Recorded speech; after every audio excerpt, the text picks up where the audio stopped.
This eye is not merely seeing reality, it is touching the truth.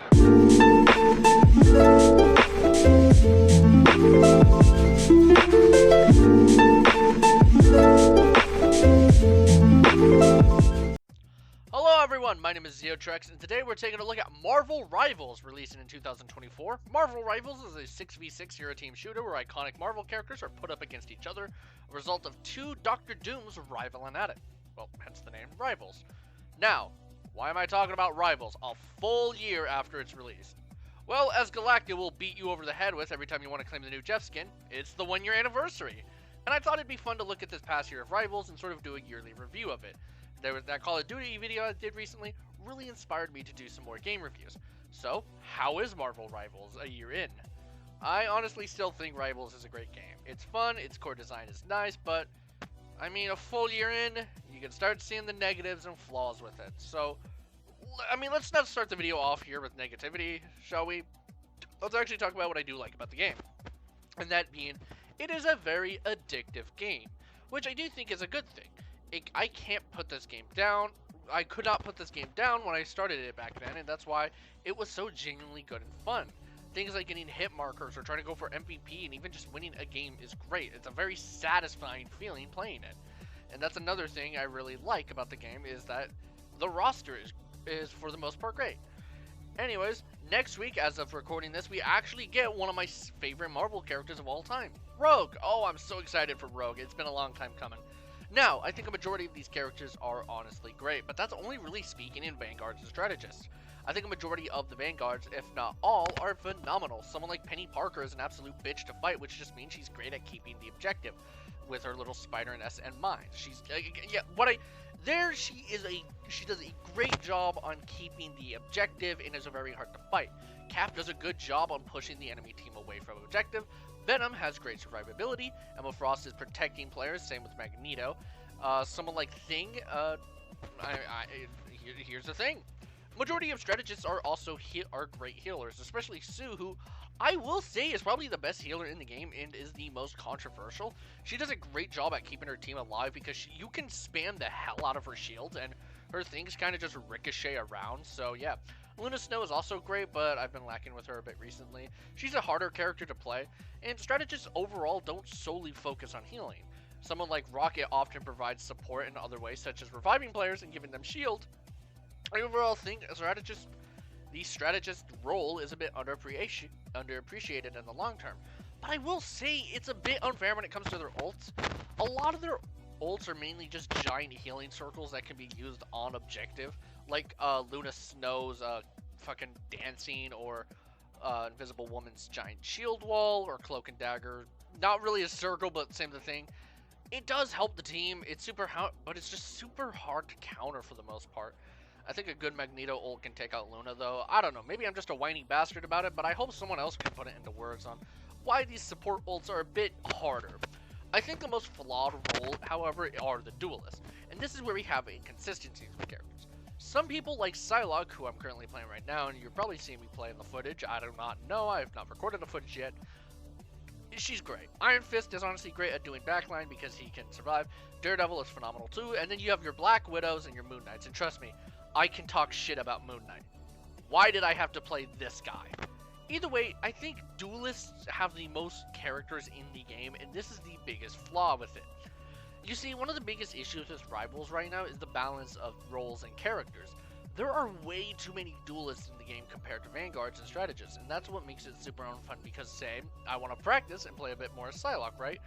I don't think going up against AI is really how I do it, but when someone wants to insta-lock fucking Spider-Man, or insta-lock Black Panther, or a bunch of dive characters, and it only leaves us with one healer, probably like Luna Snow, I usually switch. I usually switch, though, because, yeah, and sometimes the main tanks and main healers that I play are often taken. It's like, I don't know how to play Hulk or Mantis, so I wouldn't be benefiting the team that much, I fear.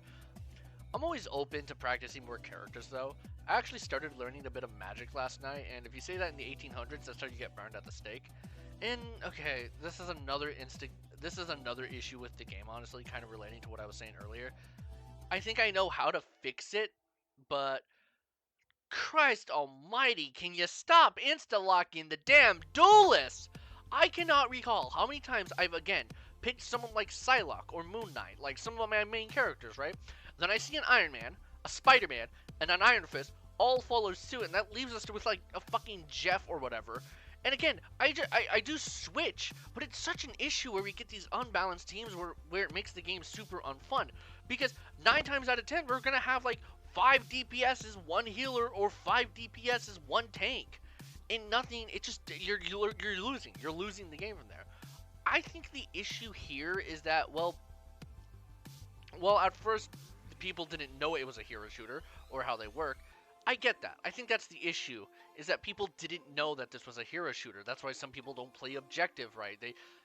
Marvel is a popular brand, and they would want to, obviously, play the new free Marvel game that just came out, and play Spider-Man. I mean, he's like one of the most famous characters of all time. So, yeah. However, this Saturday, or today, if I actually want to upload it today, will mark 1 year of this game coming out. I get it, new players, but if you still haven't figured out how to pick the optimal pick by looking at the team in front of you, I'm sorry, maybe you should rethink your life. Oh, also, I'm so tired of playing fucking healer, like someone who is Luna, who is a character who needs precise aiming, and the fucking Iron Man or Spider-Man or Iron Fist is pinging for heals. Get over here then! I am sticking with my team, I'm sticking with my tank, I need to keep them alive so they can push objective. Sorry, Bucky, that I can't heal you when you are rushing the backline and I am too focused on healing. And then your dumbass wants to come into the chat and say, GG, no heals. That is how you get me to crash out. That's not scripted. Dude, okay, now, I'm going off script here. This fucking Moon Knight, so I was practicing a little Jeff, I was going on a little Jeff lore journey, which, oh my god, this character is so fucking torturous to play, honestly. He's just so... oh boy, but... this fucking Moon Knight, again, a character who I can definitely talk shit about because I know how to play him, just through the game because I was lagging. That's something I'll get into way later into the review. Through the game because I wasn't really properly healing him, but I was healing the rest of the team. Dude, you are playing Moon Knight, a character who is going to be mostly separated from the team because of how he works. He usually sits there in camps and throws his onks down to then ricochet his moon crests off the others. So do you want to say that I can't heal you? Come get your ass down to the main team so you can get healed alongside with the rest of the team instead of throwing the match like the big bitch you are. Alright, that's my little rant there. But seriously, if you play a character who does dive, like again, Spider-Man, and someone who's going to be in the backline and you need heals, I am more focused on healing my tanks and the people who stuck with the team more so than running to the backline, probably getting choked out by Emma or clobbered by Ben. Side note, I love using my Yancey punch on healers. It's funny because it literally just knocks them out. But again, to the dive players who do in fact come back to your healers to be healed up so you can go back into the fight, thank you. Thank you for not being a bitch. Yamit's actually great at healing the entire team. Like, he's one of the best healers we've gotten since Sue, probably because he's one of the only healers we've gotten since Sue, which, again, is a major issue for rivals. There's too much encouraging to play duelists, and in the span of the year, we've gotten 3 tanks. Thing, Emma, Angela. 3 strategists. Sue, Ultron, who I've been shitting on. I just don't think he's the best strategist, honestly. I don't know, he doesn't do the best healing, he doesn't really keep the team alive, and Gambit. And we have 5 duelists. Reed, Johnny, Jean, Blade, and Daredevil. Granted, I think all of the Vanguards they've added this year are a great addition. Thing is actually what made me start learning how to play that role, since I think he's great. Again, he's good at pushing point, he's good for knocking people out of the way. He is simply unmovable, so Spider-Man can't pull him off, and he can hold point. I think a really good clip, I don't know if I can find it, but someone literally just stood in a doorway and was getting healed, and he can't be moved by anything. Emma was a main too. I think, she's great at protecting her healers. And Angela, who I think is a cool addition to see in the game due to, me being a bit of a Spawn fan. She's great at knocking out flyers. She's great at pushing people off the map. But, man, we need more variety. So, this is how I think each season should go. And I'm curious to see it. Okay, this has been how it has been going. This is how I think it should go. Vanguard, strategist. Vanguard, duelist, strategist, duelist. I really dislike that Season 3 did 2 duelists, and again, Gambit has been the only like big healer since Sue, who came out in January of this year. Think about that. Season 5 started in September. We haven't gotten a good healer since January. I seriously think we needed something better in what was it, July? Yeah. I really dislike that Season 3 did 2 duelists, and I hope they don't do that again. Now, they do have the next year of Heroes planned out, so I don't think our complaints here are really going to matter when it comes to Rivals. But I do want to just say something about that. They do listen, and they do, in fact, keep a very close eye on the community, and I like to harp on him a lot. Whenever I get a really bad game and I want to rage, I usually curse him out. But Guang Guang, or Guang Guang, I'm so sorry if I don't know how to pronounce that, is genuinely such a good guy, and I respect the hell out of him. He seems to... They respect and listen to their community, and I think that's what will keep the game surviving. I mean, this whole Rivals anniversary event, they just straight up gives you so much units. They give you 600... They're just giving out units like it's nothing. And granted, some of these are limited, but that doesn't matter. I spent it all on that Psylocke skin. Fuck you for that, by the way, the gotcha system. Again, this whole anniversary event, you're just getting a bunch of free shit.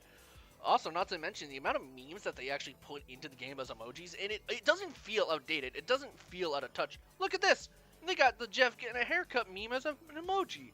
Or the Jeff shoes, the Absolute Cinema. It's not like a screaming goat where it feels out of touch. It feels in touch with the community. And again, they listen to what players want. They are keeping an eye, and I think this is what keeping Rivals alive, is that listening to the community. This is something that game studios just don't do. For example, Activision. Yeah, we got our data. We got our data. You guys love skill-based matchmaking, when there are thousands of videos saying how much we hate it. Speaking of matchmaking, though, okay, this is honestly, I think, the worst part about Rivals, and that's the whole EOMM shit. For those who don't know, Engaged Optimized Matchmaking. I think I should have mentioned this in the Call of Duty video, but Engaged Optimized Matchmaking is sort of like when you win a match, like win a few matches, it will then put you in a match up against players who are very much better than you, and there's just no chance of winning, so you lose, so then you stay engaged, and it's... I'm back to bitching. I'm not the best player. At least I think.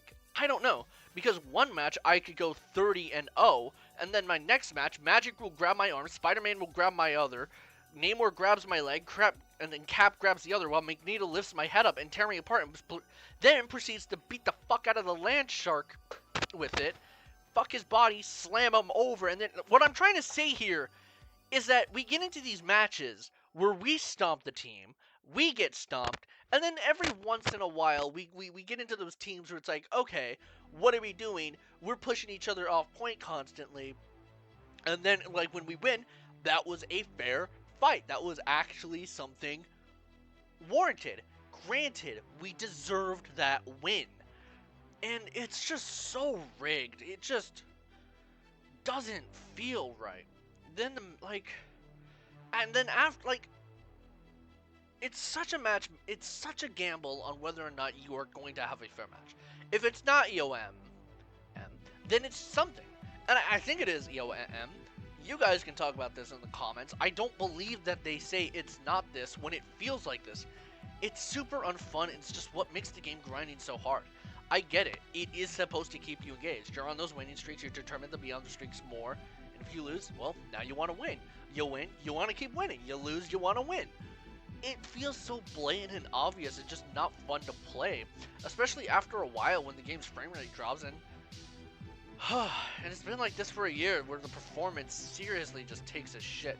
There was a temporary solution that did work, but then they removed it. So I think like Season 2, they introduced this optimized shaders button. Now that did work, but then they removed it for this like shader loading thing. I don't know what this is. Like I mentioned with my Call of Duty video, my PC can run games at a very, well, powerful enough spectrum, right? You know, it does struggle here and there, but I'm starting to just blame it on how games are optimized now. I did buy RAM just because this game was lagging. I have 32 gigs. I'll actually throw my specs up here on screen.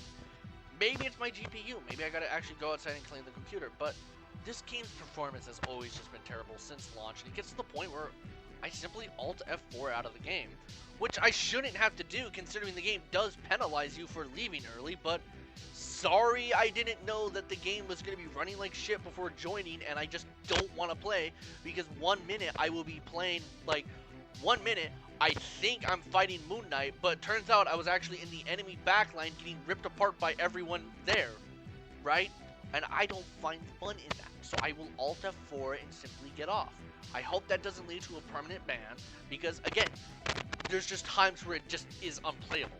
Another thing I do want to talk about, kind of just moving on from this, are the skins, and sort of a topic about it. For, like, not to be bitchy or whatever, let's just talk about skins now. First of all, I like most of these skins. Kind of going back to Psylocke here, who literally just had a new skin drop today, and I got unlucky when it came to it. I love the Fleeting Butterfly skin. That's actually what made me start playing her. And her comic costume design is cool too. And yeah, comic accurate designs here are beautiful. Now, the base designs for this game are mostly good. I think Spider-Man is just too over-designed, but the game has a clear art style and direction on how it designs its costumes. And I'm honestly tired of this constant feed. I'm tired of this constant mental state where it's like, if they didn't bring John Romita back from the dead to come and design it, that it's automatically trash. Now, I did have a video in the works about this topic. I might get back to it, but I think we care too much about comic accuracy to the point where things look the same. Obviously, stay true to the source material. I think that's what makes things work. When Fantastic Four First Steps came out this year, I loved it because it stayed true to the source material. But every once in a while, I mean, it's okay to do your own spin-offs in it. For example, the Riddler from the Batman is an extremely different take from the Riddler in the comics, yet it works. You're using the comic as a basis and making changes to benefit your story, and oh wait, this is about the city. Okay, I think majority of the designs here are fine, some are over-designed like Spider-Man, but it's okay that they don't look exactly like the comic in some cases. That being said, I love their comic costumes. I'm never going to take this Captain America skin off, and this new Iron Spider suit is beautiful, especially for the fact it's free. And this does actually, I'm sounding like a hypocrite here, makes me dislike the Future Foundation skins a little bit, because they claim it is straight up from the comics, yet I don't know. I mean, they're fine, but don't lie that and say, oh, this is directly from it. For example, they want to say that this Magneto suit is from this comic, yet his helmet doesn't do those fins. Like, what? Like, this is a beautiful suit, don't get me wrong. But yeah, also, why does Johnny have a Future Foundation skin? He was in the negative zone during that. I do think he has an Annihilus suit, though, actually, so that's fine. But why does he have a Future Foundation suit? Huh.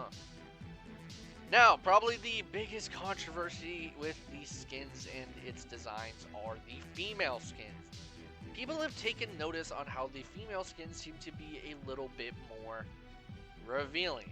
In fact, the girls of this game, for the most part, seem to be on the thicker and curvier side of things. My stance on this, grow up. Look, I get it. Fan service, unnecessary fan service can get really tiring. But I think the way people have been reacting to this just makes it feel very progressive and fake. I don't think the skins here are really that over the top. I mean, they're in bikinis, yeah. Yes, a lot of them fat asses have fat asses. So what? You got an issue with fat asses? And you know what, another thing about it, I think Guang Guang is an ass man.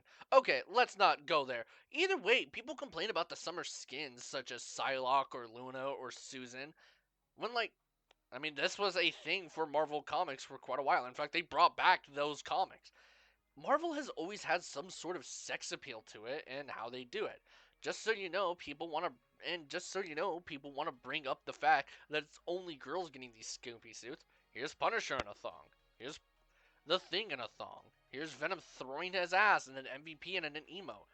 I get it if you don't like all this sexy stuff being in your face, and not everyone's into it, and that's okay. I just think people are overreacting about it and being dishonest. It's only girls and there's an MVP of Venom shaking ass.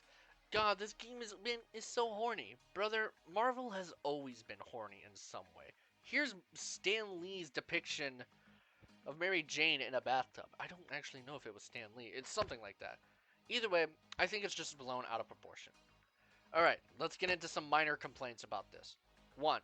Why do I have to grind the battle passes after the season ended? What I mean by this is if you buy a battle pass and the season ends, you gotta re-grind everything to get to the last page. I love that you get to keep it, though. I do think that this is great, and maybe this is something you'll change in the future, because, again, they're always listening. There's no rush, but, man, I wish grinding was just easier. You gotta grind even further if the season ends. Wish it would just continue from season to season, but here's a tip. Buy the luxury pass. It is $20, yeah, but it's such a life changer. It has made the grinding process much easier, and oh, that's why it's so hard to grind. They want you to spend money. Alright, Galacta. Shut up. No hate to her voice actor, but man, it can really get seriously repetitive at times.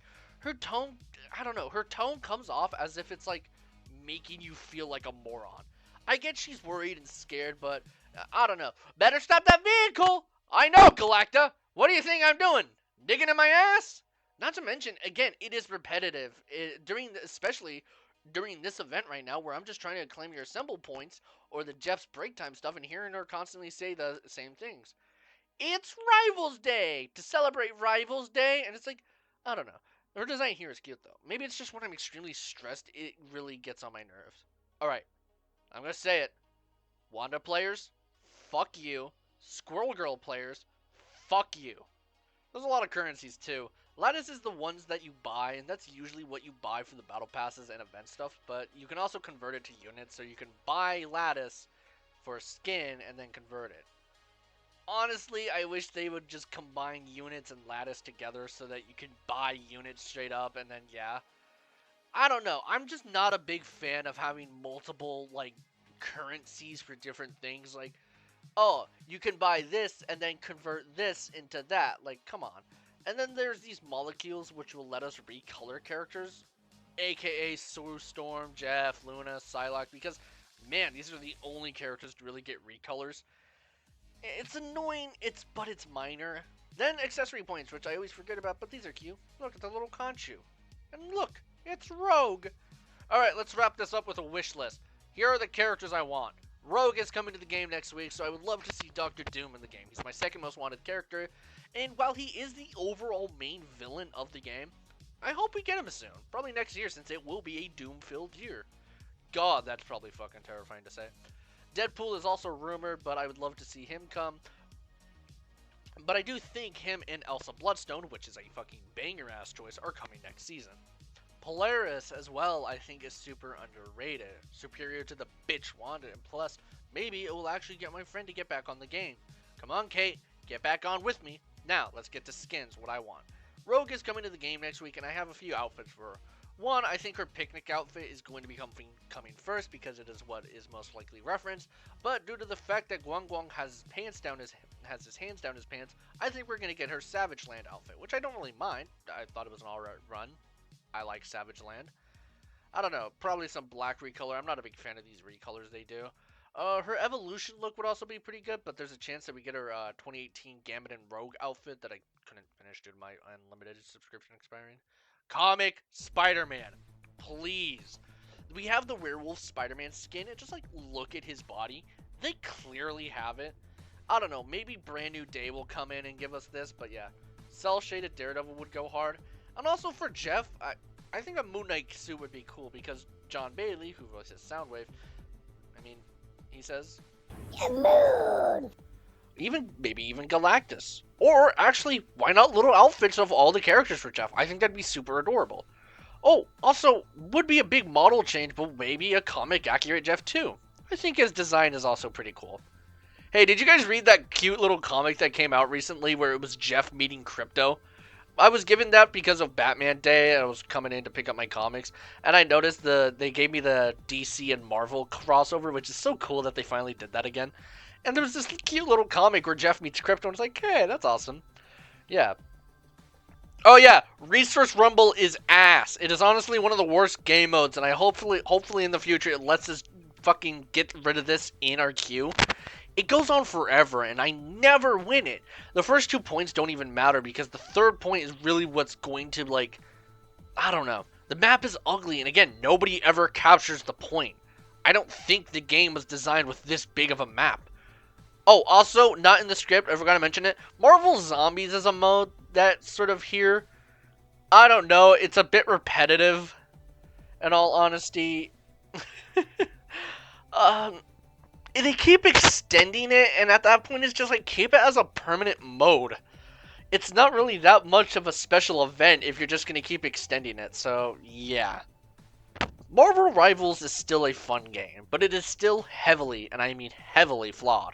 Its matchmaking is rigged, the community is toxic, performance is bad, but the development team does stay in touch with its community. And when the stars align for a game to actually go right, it's fun. Marvel Rivals gets a B. So that's my review of Marvel Rivals. I'm probably going to upload this the day that Rivals turns 1, so as that Galacto emoji says, happy birthday!